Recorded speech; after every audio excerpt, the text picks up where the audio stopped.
Hey, everybody, welcome back to the Pub Trivia Experience. My name is Chris, and we are here for the next episode in the Foodie Trivia Tournament.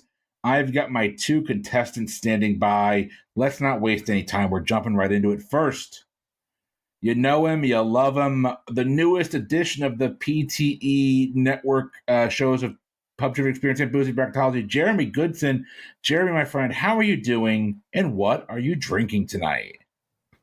I'm doing good. Just getting over this. I had some really bad stomach flu earlier this week, so Oof. really happy to be over that. And the first day I'm actually drinking, so I decided to. I'm not gonna have a lot, but I poured myself just a small glass of Maker's Mark. Nothing crazy. There you go. I drink that, and then of course just got some water. So I don't have any real Foley effects for the recording today, but just gonna enjoy that and have some fun and probably get my butt kicked. It's a very interesting concept here, so we'll see what happens. Oh, we're going to see how this goes. Next up, first time on the Pub Trivia Experience, but our listeners probably familiar with him. If you're on Discord, you know his witty sense of humor. Christian Hernandez, my friend, how are you doing, sir? What are you drinking? I'm doing all right. Sad that the weekend's almost over, but happy it's a short week. So today I'm drinking a Sam Adams Holiday White Ale. Let's see how this goes. I actually have that in the fridge. It's actually decent. I like it. Pretty good. Did you get the full-on mix pack with the old Fezziwig and everything? No, I just got a 6-pack of this. No, I was at Sam's Club, just walking around, minding my own business, shopping healthy. Got some salad, got some chicken breast, and there's that Sam Adams seasonal 36-pack staring a hole at me. And I got Mike Mott's ear in the back of my head, so I'm going, damn, that old Fezziwig is really good. But the only way you can get it is by buying one of these monstrous packs. So I bought one, and I haven't had the courage to try it. My turn. Oh, that's interesting. So this is a beer from a very good friend of mine. We all know him. We all tolerate him. Mr. Tim Dipple brought me out a 4-pack of this from the Old Mecklenburg Brewery in Charlotte, North Carolina. It is called the Copper Alt Beer. Never had it before. Got a 4-pack sitting in the fridge. Let's give this a shot. That is not bad. I can't quite place what kind of flavor that is, though. It's almost like a malt right there on the nose at the very end. I like that. All right. I got 4 of these, so these will be gone by the end of this recording. We are in for foodie trivia. If you want to know how the game goes, I'm going to pass it over to Past Me to tell you. Round 1 of the Foodie Trivia Tournament is broken up into 3 sections. Section number 1 is your pregame. The pregame is going to be 10 50-50 questions. Each contestant will get 5. For each correct answer, they will get 1 point. They will not lose points for incorrect answers. Section 2. Each contestant is going to receive 10 questions. They can opt to go for either a 3-point question or a 2-point question. A 3-point question means they will get the question and no multiple choice answers. If they opt for a 2-point question, they will get the question along with 4 multiple choice answers. If they don't know the answer, they can opt to make either of these a 1-point question. If you go from a 3-point to a 1-point question, you will be given 4 multiple choice answers. If you go from a 2-point to a 1-point question, those 4 multiple choice answers you have turn into 2. Section 3 of the tournament is your standard wager round. 3 questions, and they can wager any amount that they have accumulated up to that point on those 3 questions. If they get a question right, they get the points. If they get the question wrong, they will lose the points. Now back to the game. And that's how the game is going to go. We're going to get us kicked off here with our pregame. Christian, you are the newbie here. Your pregame is 50-50. You get to tell me, do you want odds or evens? I always go with odds. All right, we're going with odds. Here is how your pregame is going to work. I have got the names of 10 different cocktails. These cocktails are either going to be gin cocktails or vodka cocktails. You just got to tell me which one of the alcohols it is. I will tell you when I put this list together, I gathered 8 different cocktails using each of these and put it into a random generator. So try not to worry about game theory too much because I only picked 10 of the 16 that I had. Christian, you picked first. Is this a gin cocktail or a vodka cocktail? Your first one is a bee's knees. Bee's knees. I have not heard of this one. It sounds rather old, so I'm gonna go with gin. I'm not sure if game theory worked or not for you there, but gin is a correct answer, picking up your first point. Jeremy, we're going over to you with number 2. Jeremy, your cocktail is butterfly's breath. Butterflies. Where did you get these? I'm sorry, did you want a screwdriver? No, I mean, seriously, I live in Florida. OJ is actually readily available. Comes out of the tap. I'm gonna go kind of the same thought process here, and I mean, bee's knees sounded old. Butterfly's breath sounds old. So let's go with gin. Let's see if this works. Gin is a correct answer. All right, you each got 1 point. Christian, back over to you. Your drink is a cosmopolitan. That's definitely vodka. It is definitely vodka. That is correct. All right. Question number 4. Jeremy, we're going to you on this one. Your drink, and I swear I never called my wife this before we got married, but it is a Dirty Shirley. Her maiden name is Shirley, for those that don't know. He got a Cosmo. And I get the Dirty Shirley. Well, I'm assuming that's just the Shirley Temple and putting the booze into it. But that also sounds like a vodka drink, so we're gonna go vodka. Vodka is a correct answer. All right, perfect game so far. You don't curse a perfect game in the 7th, 8th, or 9th, but we're only in the 4th inning, 3rd inning, so we're good. Back over to you, Christian. The 5th question, your drink is a French 75. I have heard of this cocktail. I believe this is gin. It is gin. Nicely done. Jeremy, we've all been given honeydew lists in our life. Number 6, your drink is called a honey deuce. Honey deuce? Well, let's I've never heard of most of these except for like the Cosmo here. Let's break it a little bit since it was gin, vodka, gin. Let's try to game theory and say that you're going to switch it up on me to screw with me, and I'm going to say vodka. I have no other reason behind it other than that. So there is no game theory here. It was a random number generator. So trying to go game theory might not work out for you, but it actually did here. Honey Deuce is a vodka drink. Ironically not mentioned in the Chumbawamba hit song. Question number 7. We're going back to you, Christian. Yours is a Monarch cocktail. A Monarch cocktail. I'm going to go with vodka for no real reason because I don't know. Unfortunately not. Monarch cocktail is gin. Our first incorrect answer. All right, Jeremy, going over to you for question number 8. You get a Midori sour. Oh God, I feel like I've had one of these before, and now it's been so long, I'm not sure. Midori's the blue liquor. Usually, you mix that, I believe, with the clear. Well, it doesn't matter because they're both clear. I'm gonna go. Damn it! I tried to reason my way into that. And I'm not. I'm gonna say vodka again. Vodka is a correct answer. All right, Jeremy, you are currently up 4-3. Christian, your last question, number 9 here, is a Singapore Sling. Singapore Sling, I do believe, is a vodka drink. No, Singapore Sling's a gin drink. Really? Wow. Okay. It is. It was originally called the Gin Sling, so it is a gin drink. Fair enough. All right. Jeremy, number 10 is over to you. Yours is a mudslide. Mudslide is definitely vodka. All right.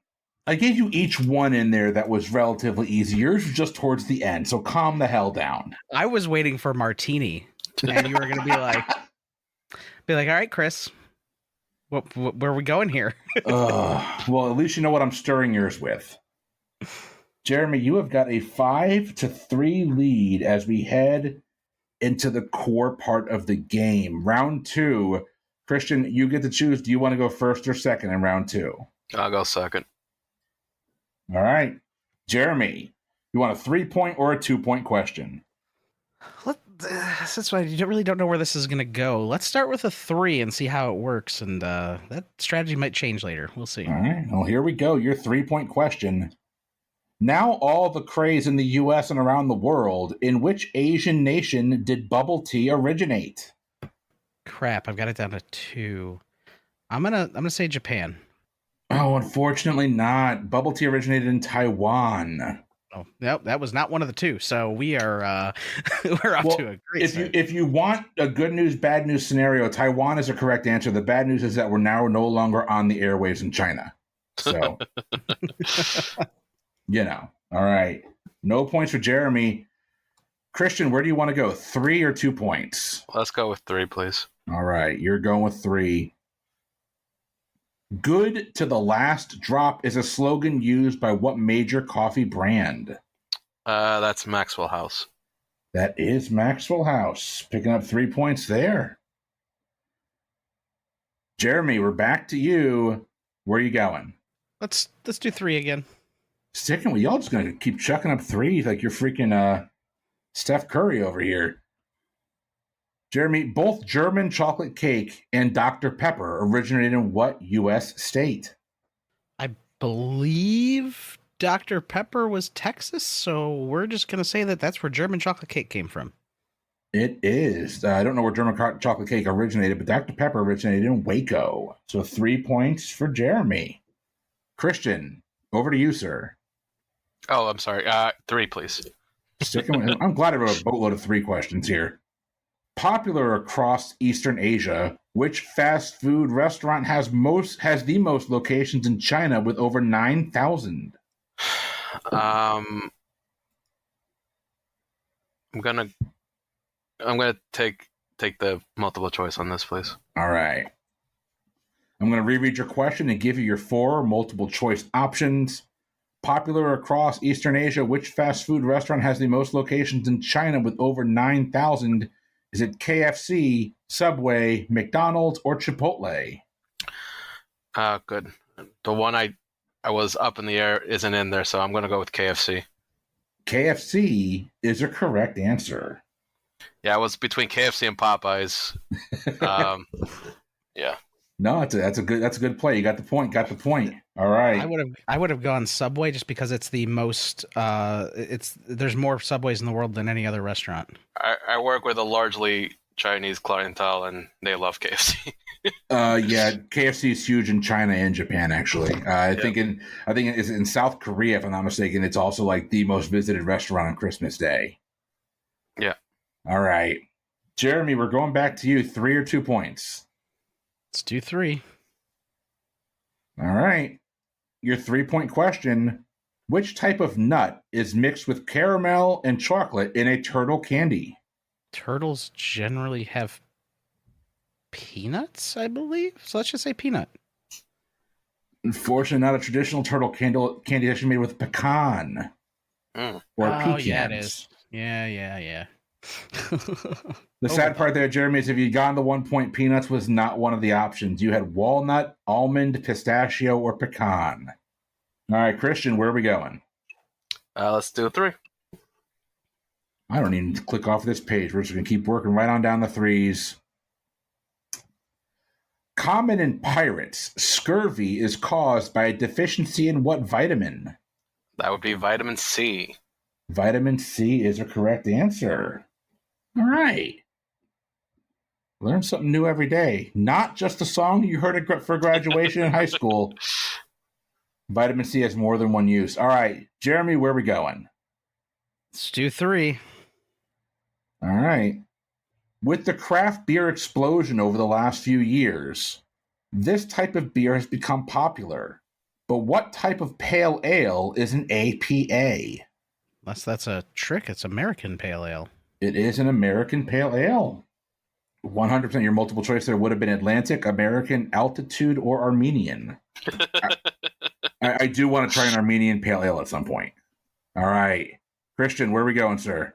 3 points, please. I'm not even going to get off this page. All right.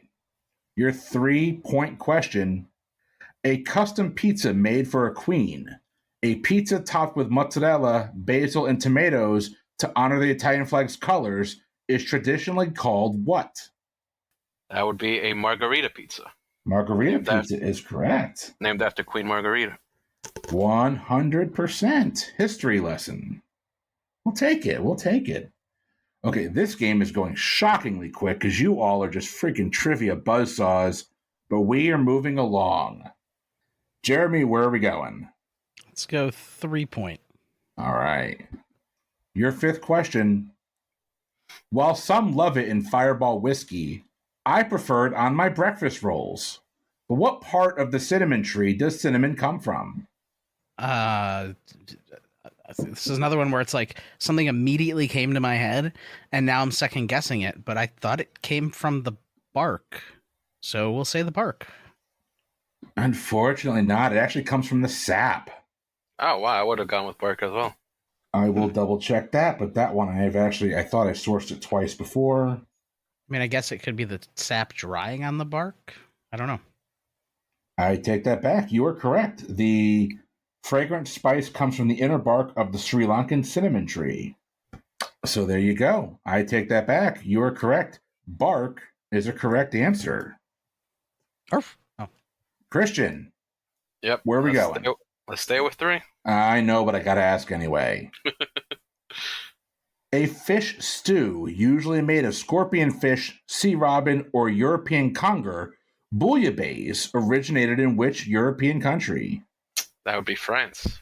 Bouillabaisse is from France. That is correct. I think it's specifically from Marseille. If I had to. I actually think that's right. That does kind of ring true with what I was reading. So, all right. Well, we are at the midpoint, and there is no midpoint question, but I'm going to go ahead and just take a second here and pass you over so you can go ahead and listen to one of our sponsors. We'll be back with the second half of the game in just a second. Coming this February to the PTE Network, a podcast unlike any other, except for maybe 2 or 3. A podcast hosted by a Chicagoland trivia veteran. Is it Jay Borzum? No, not her. Is it Brittany Shaw? No, it's not her either. Is it Jeremy Goodson? Just shut up and let me do my job. Okay. Where was I? Oh, right, promo. It's the newest podcast on the PTE Network. We play fantasy sports just without the sports. It features drinking, pointless arguments, and needlessly confusing homophones. Welcome to Draft Days. I'm your host, Jeffy Donuts. Listen along as my guests and I draft fantasy teams of just about anything, and then use made-up rules to see which of us will take home the trophy and which of us is just hot dookie. Join us every Wednesday for another episode of Draft Days. That's DRAUGHTDAZE. It's a beer pun. Listen to my dad's podcast. Thank you, Lucas. That was very sweet. As we head into the second half of the game, the scores are as follows. Jeremy's got 14 points. Christian hanging tough with 16. Christian, did not know you were a New Kids on the Block fan. Why? Oh, hanging tough. Oh, my God. This game is going so fast. The rest of the episode is going to be me doing my bad stand-up routines from college. All right. Well, Jeremy, you are now in the, I don't want to say the loser seat, but you're now trailing. For the second part here, do you want to go first or second? We'll see if the pattern holds, because I knew more of Christian's than I knew of mine. So let's go second this time. All right, Christian, where are we going? Let's stay with 3. Shocking. Christian, this breakfast staple is often used to treat dry skin and eczema, but is also used as a home remedy for chickenpox. Which breakfast staple is it? That would be oatmeal. Oatmeal is a correct answer. So I threw like a science question in here and just like, no, y'all just like knock out damn park. Like, we don't need to hear the end of the question. Daddy likes to eat. Say it again. Sorry.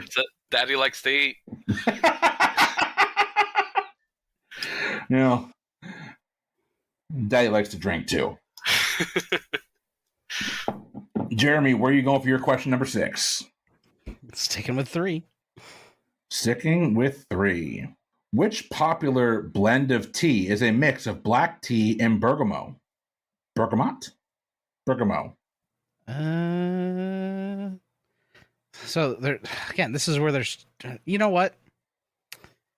Let's switch that to a 1 and get the multiple choice. 'Cause I have 2 in my head, and I'm like, okay, you know what? I'm not going to just throw it. Let's see what happens. All right. I'm going to read the question again and give you your 4 multiple choice options. Which popular blend of tea is a mix of black tea and bergamot, bergamot? Is it chamomile, Irish breakfast, chai, or Earl Grey? Okay, one of my 2 that was in my head is in there, and we're going to go with chai. No, it's Earl Grey, actually. I didn't realize Earl Grey was a blend. Nope, I did double check. Earl Grey is the right answer. So we are going to go over to Christian. Question number 7, Christian. Are we sticking with 3 here? Yep. All right. Which of these chefs' restaurants have the most Michelin stars with an astonishing 31? Alain Ducasse, Joël Robuchon, Pierre Garnier, or Andres Caminada?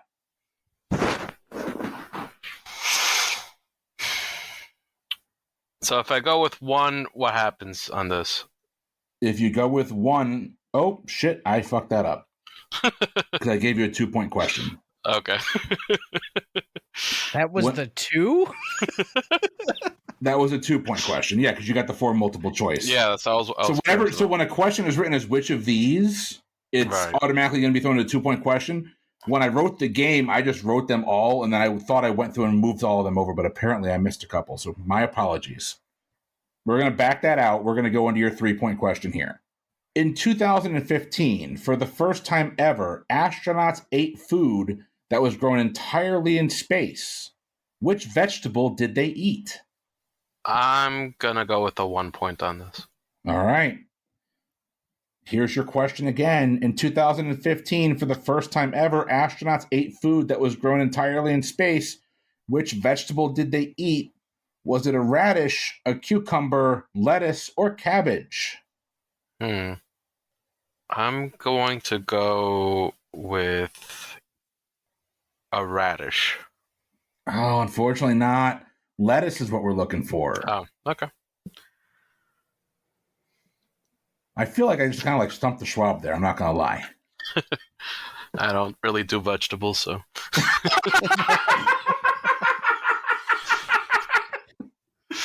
See, this is why we can't go to outer space. Where's my bacon? Don't grow that on a tree. Jeremy, where are we going, sir? 3 points. All right. I got to pronounce this word. Hold on. Only produced in the Zasa Siva Special Nature Reserve in Serbia, which cheese is generally considered to be the most expensive cheese in the world with a price point around $600 a pound? And the name of that preserve is spelled Zasaciva. Sure. Let's do the 1 point. Only produced in the Zasa Siva Special Nature Reserve in Serbia, which cheese is generally considered to be the most expensive cheese in the world with a price point around $600 a pound? Is it going to be moose cheese, Pule, white Stilton Gold, or extra old Bitto? See, I had heard this before, but I couldn't remember what it was. And now that you give me the choices, I'm pretty sure it's Pule? Pule? I don't know. Pool or Pule, I will double check that pronunciation, but that is a correct answer for 1 point. Nicely done. I Nicely mean, done. don't come to me for pronunciations. It's just one of those things I had seen before, and I'm like, I'm not going to remember the name of it, but I need to. If I hear it, I will. So you should be very proud of yourself. That was a hell of a pull. Nicely done. All right. Do I have to ask, Christian? No, Or let's stick with 3. sticking with 3, your question number 8. Kirsch, a clear and colorless brandy, is usually made from the double distillation of what fruit? That would be the cherry. That would be the cherry. Nicely done. And I need to try some Kirsch. That sounds lovely. Yeah, it's really delicious. See, we drink and we know things. I can Try it in steal your that. soda, since I know you love cherry soda. This is an audio medium, so you can't see me flipping Jeremy off. All right. Well, with that, Jeremy, I'm going to find the hardest question I can for your question number 8. Where are we going? 3 points. All right. Unlike the white color that is associated with New England clam chowder, Manhattan clam chowder is typically what color? I believe Manhattan clam chowder is a tomato base, so red. Red is correct. It is a tomato base. All right. Christian, I'm assuming staying in 3, but I don't want to be presumptuous. I'd rather be Let's go. promiscuous. Okay, let's go with 3. All right, I'm going to take my shirt off and read you this question. Here we go. I didn't hear you say no, by the way. Here we go. Don't threaten me with a good time. According to a 2005 study by the University of Scranton, Americans get more of their antioxidants from blank than any other dietary source. What beverage fills in the blank? I'm going to guess coffee. Coffee is a correct answer. All right. Soda, tea, and juice were your other 3 options there, but you didn't need the multiple choice. Jeremy, where are we going? 3 point. Here's your 3-point question. It's not in Kentucky. In which U.S. state capital city was the original KFC founded, despite Harlan Sanders operating a chicken restaurant inside of a Shell gas station in Kentucky? Could you repeat that one more time? It's not in Kentucky, but in which U.S. state capital city was the original KFC founded, despite Harlan Sanders operating a chicken restaurant inside of a Shell gas station in Kentucky? So he had one in Kentucky that wasn't called Kentucky Fried Chicken. It was used, and the first official KFC was opened in what state capital? Okay, no, it just you said it wasn't in Kentucky, then you said it was in Kentucky at the end, and I somehow my brain just shut off for a second. No, the first KFC was in, I believe, Salt Lake City, Utah. Salt Lake City, Utah is a correct answer. Wow, nice. Whew. Jesus. All right.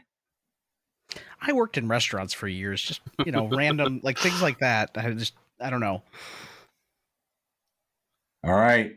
Christian, where are we going? 3 points, please. 3 points. Here is your 3-point question. This is your final question of the main game.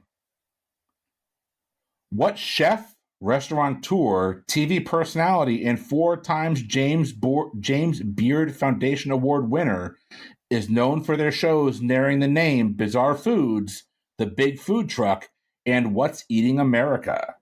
I believe this is Andrew Zimmern.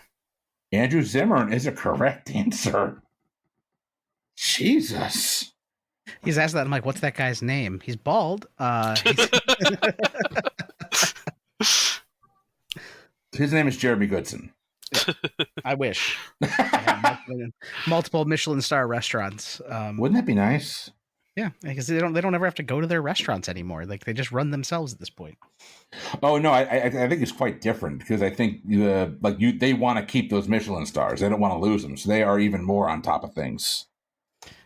Yeah, but they also have time to do all these other shows, so they check in just to they stop in and go, keep it going, and then they go and do TV stuff. So Jeremy, I'm assuming we're staying with 3, but I'll let you be the judge of that. Yeah, we'll stay with 3. Here's your 3-point question. The top United States food consumption days are Christmas, Thanksgiving, and what other day? Christmas, Thanksgiving, and Super Bowl Sunday. Actually, no, it's actually March 14th. Oh, okay. My bad. Pie Super day. Bowl Sunday is a correct answer. Holy crap. Yeah, no, it's insane. How many? There was a stat I saw once about the amount of wings, just wings that are sold that day. Not even compared to everything else with people ordering pizza and everything, but it's nuts. Well, we are heading into our wager round questions, and your scores are as follows. Jeremy's got 24, Christian has got 28, but this can all change in the wager round. The way your wager round is going to work is simple. You're going to wager your points in any way, shape, or form that you want based on these three categories and these three categories alone. If you get the question right, you'll get the points. If you get the question wrong, you will lose the points. A couple of ground rules for wager rounds. And the reason I have to say these ground rules is because, yes, people have tried this before. Rule number 1, you must wager whole numbers only. Rule number 2, you have to make positive wagers. You don't have to wager anything if you don't want to, but if you are going to wager, it's got to be a positive number, no negative wagering. Rule number 3 is simple. You cannot exceed the amount of points you currently have. So you can break those points up any way that you want. You can wager it all, wager nothing, but you can't exceed the amount of points that you have right now. Here are your 3 wager round questions. Categories. Category number 1 is television. Category number 2 is Michelin stars.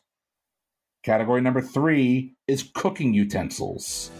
Hey, trivia lovers. Want to get the pub trivia experience in an interactive way? Check out Liquid Courage Entertainment. With a wide range of offerings online, LK has you covered, streaming a wide variety of trivia games on Twitch with one-of-a-kind formats like Tringo, Guesstimate, Mega Sheep, and more. Or check out the World Trivia Federation. With 36 hours to answer each quiz and no obligation, the WTF is the perfect solution to scratch that trivia itch on your own time.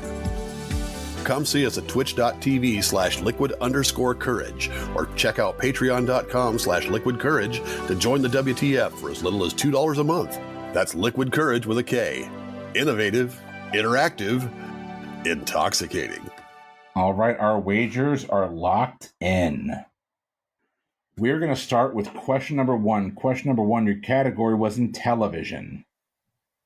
The iconic television show Friends is known for their Thanksgiving episodes, and the one that kicked it all off is titled The One Where Underdog Gets Away. This episode features all of the main characters of Friends having their Thanksgiving plans being canceled, and Monica ends up cooking for everybody. Because of everyone's unique needs, she has to cook what food 3 different ways? Locked in. Do you want that question again? No, I'm locked in. All right, we are moving on to question number 2. The category is Michelin stars. Canada, Joël Robuchon, and Quintessence are among the elite group of restaurants that have 3 Michelin stars. They are found in which Asian city, which by itself boasts 263 Michelin stars as of November 15th of this year, more than any other city in the world? I'm locked in. I'm locked in as well. Question number 3. The category is in cooking utensils.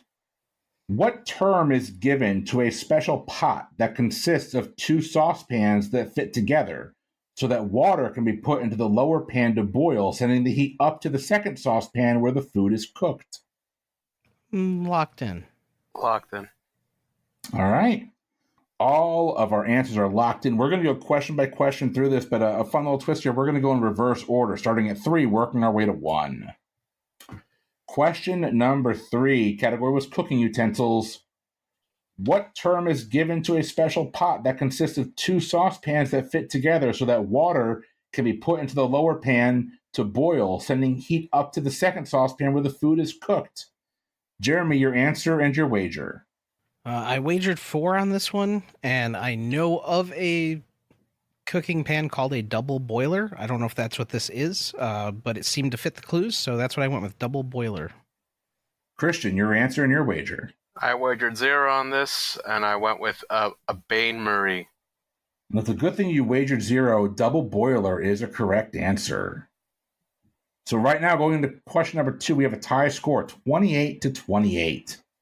Canada, Joël Robuchon, and Quintessence are among the elite group of restaurants that have 3 Michelin stars.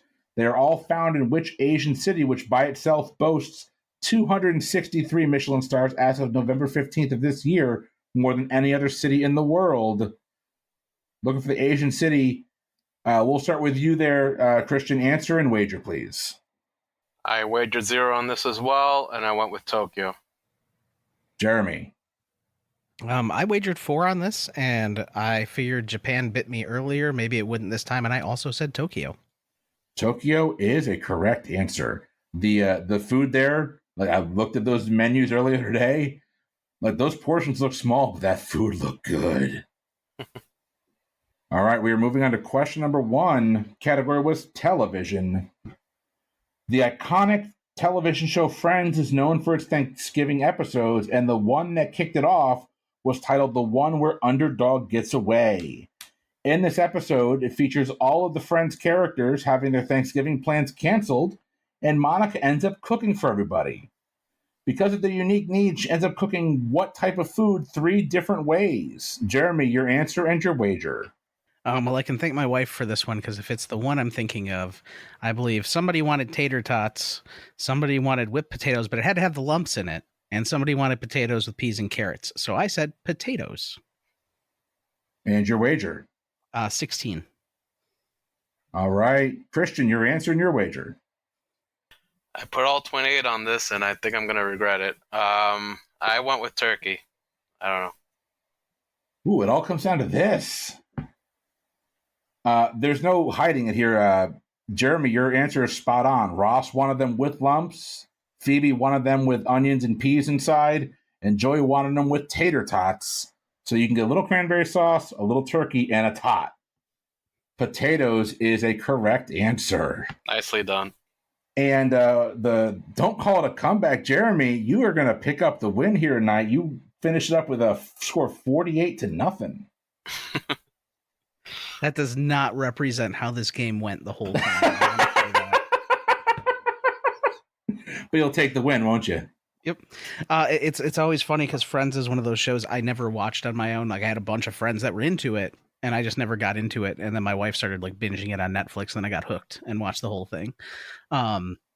So that's the only reason I know that. I'm like, I remember the only one that stood out to me of theirs where they had to have something 3 different ways. I remember there's a whole hubbub about the potatoes.